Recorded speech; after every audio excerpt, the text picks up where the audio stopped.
नमस्कार दोस्तों, स्वागत है आपका स्टडी फॉर सिविल सर्विसेज में। वीडियो को पूरा देखिए। कोई भी आपका फीडबैक है, कोई सजेशन है, तुरंत वीडियो में कमेंट करके जरूर बताइए। अच्छा लगे तो वीडियो लाइक जरूर कर लीजिए और ऐसे वीडियो लगातार फ्री में पाने के लिए चैनल को तुरंत सब्सक्राइब कर लीजिए और बेल आइकन को जरूर टैप कर लीजिए ताकि आगे भी सारे वीडियो आपको मिलते रहे। यूट्यूब में फॉलो करते हैं तो प्लीज ये वाला फ्री टेलीग्राम चैनल जरूर ज्वाइन कर लीजिएगा। सारे नोटिफिकेशन, सारे अपडेट यहीं पे आते हैं, ध्यान रखिएगा। स्टडी फॉर सिविल सर्विसेज का कोई भी पेड ग्रुप अगर आपको ज्वाइन करना है तो सिर्फ 856480530969606089786445 यही नंबर है हमारे, सिर्फ जहां पे कॉल या व्हाट्सएप कर सकते हैं।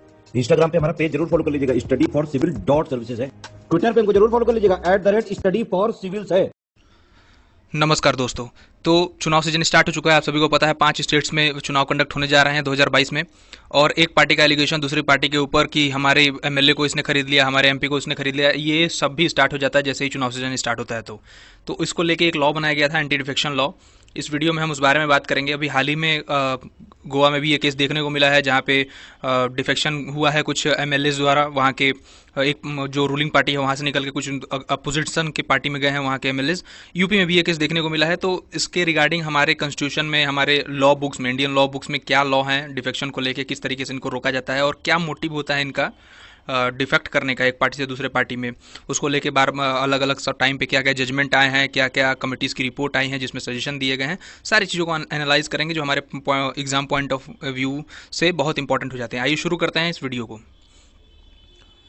तो सबसे पहले एक टर्म आया था हॉर्स ट्रेडिंग। हॉर्स ट्रेडिंग जो ये टर्म था, ये 90s 80s में बहुत प्रचलित हुआ था। नॉर्मली इसका मतलब तो यही होता है, अगर सिंपल टर्म्स में हम समझे, कि खरीद फरोख्त जो होती है घोड़ों की, उसको हम हॉर्स ट्रेडिंग बोलते थे। लेकिन 1980s से इंडियन पॉलिटिक्स में ये वर्ड काफ़ी घूमने लगा था। और उसका मेन रीज़न ये था कि उस वक्त जो डिफेक्शन था, मेंबर ऑफ लेजिस्लेटिव असेंबली और मेंबर ऑफ पार्लियामेंट के जो होते थे, वो एक पार्टी से दूसरे पार्टी में काफ़ी डिफेक्ट करते थे। इस वजह से ये टर्म जो है उस वक्त काफ़ी लाइमलाइट में आया था और आज तक ये चीज़ें होती आ रही हैं और ये टर्म्स इन डिफेक्शन को संबोधित करने के लिए बोले जाते हैं।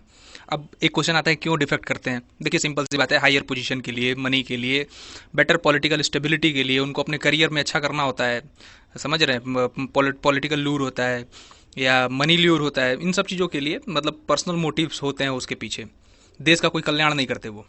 एक टर्म्स और प्रचलित हुआ था जिसको आपने सभी ने सुना होगा, आया राम गया राम। ये था क्या? सभी तो जानते हैं कि हम, मतलब आप में से most of the people knows कि आया राम गया राम एक पॉलिटिकल डिफेक्शन से रिलेटेड टर्म्स है जो हमारे पॉलिटिक्स में यूज़ होता है। लेकिन इसका मतलब क्या था, ये क्यों स्टार्ट हुआ?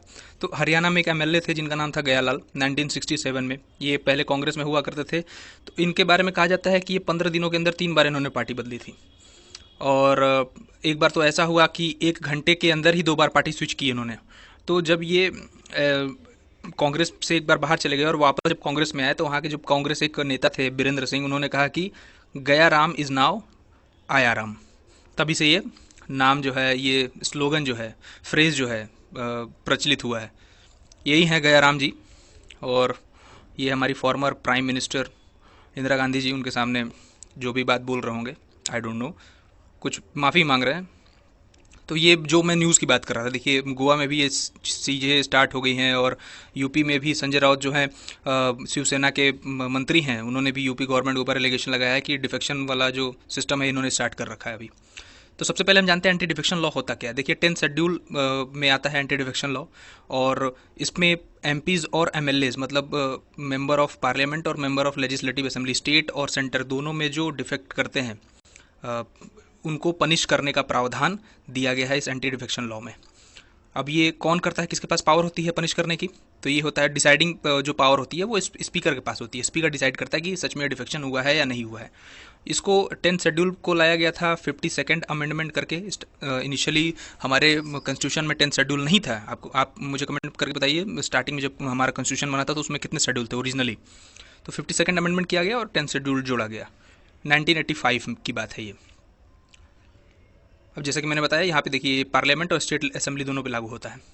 फिर उसके बाद एक 91st अमेंडमेंट भी हुआ था 2003 में। तो इसमें पहले होता क्या था कि अगर 1/3 पार्टी के मेंबर्स, मतलब कोई एक पार्टी है उसके 1/3 मेंबर अगर डिफेक्ट कर जाते हैं, वहाँ से निकल जाते हैं, तो उसको ये लोग डिफेक्शन नहीं मानते थे। तो इसको बढ़ा के बाद में 2/3 कर दिया गया इसी 91st अमेंडमेंट के द्वारा। तो अभी इससे फ़ायदा क्या हुआ? देखिए फ़ायदा कुछ नहीं हुआ। पहले यही होता था कि पहले रिटेल जो डिफेक्शन होता था, अभी होलसेल में होने लगा। यही हुआ। फिर उसके बाद केसेस हम देख लेते हैं। क्या क्या केसेस कंसिडर किए जाते हैं, अगर मतलब हम किन किन क्राइटेरिया पे देखते हैं कि एंटी डिफेक्शन लॉ का उल्लंघन किया गया है। तो सबसे पहले कि कोई अगर मेंबर जो है, मेंबर ऑफ लेजिस्लेटिव असेंबली या मेंबर ऑफ पार्लियामेंट, वो वॉलंटरली गिव अप कर देता है अपनी मेंबरशिप किसी पार्टी से, तो उसको माना जाएगा कि वो डिफेक्ट कर गया है। या फिर जो विप इशू होता है पार्टी की तरफ से, उसको वो नहीं मानता है या उसके अगेंस्ट में वोट कर देता है, तो भी माना जाता है कि उसने एंटी डिफेक्शन लॉ का उल्लंघन किया है। तो ये हो गए उस मेंबर के बारे में जो पार्टी का मेंबर है। एक दूसरा ब्रैकेट जो है वो है इंडिपेंडेंट मेंबर का। आपको पता है बहुत से लोग इंडिपेंडेंटली चुनाव लड़ते हैं, तो वो अगर इलेक्ट होके गए, इलेक्ट होने के बाद, इंडिपेंडेंटली इलेक्ट होने के बाद अगर किसी पार्टी को ज्वाइन कर लिया, तो वो डिफेक्शन लॉ के अंतर्गत आ जाते हैं और उनको इसका उल्लंघन करने के लिए स्पीकर द्वारा डिसीजन लेने पे बाध्य किया जाता है, पार्लियामेंट या स्टेट लेजिस्लेचर के द्वारा। फिर उसके बाद एक नॉमिनेटेड मेंबर भी होता है। आपको पता है प्रेसिडेंट नॉमिनेट करते हैं और गवर्नर नॉमिनेट करते हैं हमारे सेंटर पे और स्टेट में। तो उसमें अगर नॉमिनेटेड मेंबर है और उसने 6 महीने बाद किसी पार्टी को ज्वाइन कर लिया, मतलब उसको 6 महीने की छूट होती है, 6 महीने तक वो किसी पार्टी को ज्वाइन कर सकता है। अगर 6 महीने बाद अगर उसने किसी पार्टी को ज्वाइन किया, तो उसको भी एंटी डिफेक्शन लॉ के अंदर उसके ऊपर केस चलाए जाते हैं। अब इसमें एक्सेप्शन किसको है? देखिए, जैसे कि मैंने बताया 91st कॉन्स्टिट्यूशनल अमेंडमेंट किया गया था, उसमें 2/3 को छूट दे दी गई थी कि अगर आप किसी पार्टी में 2/3 मेंबर जो है वो डिफेक्ट कर जाते हैं, तो उसको एंटी डिफेक्शन लॉ के अंदर कंसिडर नहीं किया जाएगा। दूसरा है स्पीकर अपना खुद।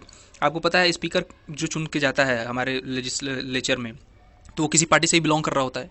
तो जब वो वहाँ उस पोजीशन पे जाता है, तो उसको ऐसे भी निर्णय लेने होते हैं जो उसकी पार्टी के फेवर में नहीं होते, तो उससे एक्सपेक्ट किया जाता है कि वो ऐसा डिसीजन लेगा जो सर्वसम्मति से सभी में सहमति होगी, वो उसके बेसिस पे वो डिसीजन लेगा। तो इस कंडीशन में भी अगर वो पार्टी के विप के खिलाफ कोई भी डिसीजन लेता है, तो उसको भी इसमें कंसिडर नहीं किया जाता। यानी स्पीकर एज अ पोस्ट को भी हम कंसिडर नहीं करते अंडर एंटी डिफेक्शन लॉ। तो ये 2 चीज़ें थी। नेक्स्ट हम बात करेंगे कि सुप्रीम कोर्ट के एक बहुत ही इंपॉर्टेंट जजमेंट के बारे में, जिसमें स्पीकर के पावर को लेके उन्होंने डिसीजन दिया है कि स्पीकर का पावर कितना, उसका जुरिडिक्शन कितना है। उसके बाद हम देखेंगे इस एंटी डिफेक्शन लॉ में कितने प्रॉब्लम्स हैं और क्या क्या उस पर रिपोर्ट्स आई हैं और क्या क्या उसमें रेमेडियल एक्शंस जो हैं लिए जा सकते हैं इन फ्यूचर, उसको और सुदृढ़ और सशक्त बनाने के लिए। तो ये वीडियो का फर्स्ट पार्ट था। सेकंड पार्ट मैं जल्दी ही अपलोड करूंगा। तब तक के लिए stay tune on study for civil services. My name is Nitesh Singh. I am signing off. Thank you.